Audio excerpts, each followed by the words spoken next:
Hi folks, Melissa's grabbed me and raided my desk, and she does the "What's on your desk today, boss?" And what's on my desk are these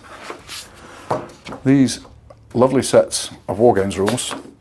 Were done by the Wargames Research Group in 1972 and 1973, and were given to me by my good friend Richard A. Stallard, who designed nearly 1,000 tanks and ships for the Skytrex company in the late 70s, and he now lives in America and is slowly sending me his collections of interesting things.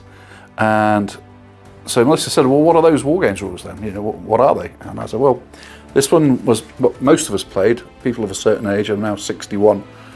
And if you went to a Wargames club, you'd probably be playing all manner of games by the Wargames Research Group, who were a bunch of guys, and the occasional girl, who would make these Wargames rules, which were fairly detailed.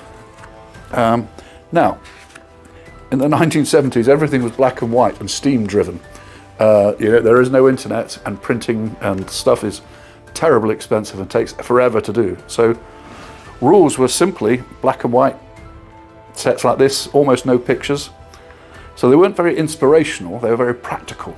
And you'd take one of these into your school classroom and hide it behind your geography book and read all these various charts and graphs. This one is for armour and infantry, as you can see. And this one is for infantry actions.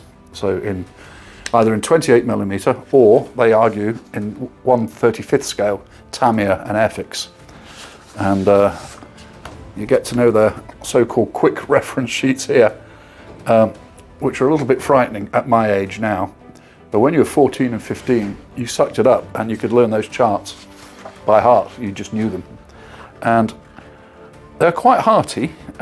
They gave you enough to get going, but they would encourage you to make things up and add. See, Richard here has decided that he's going to increase all the effective ranges of things. Richard has written it in instead.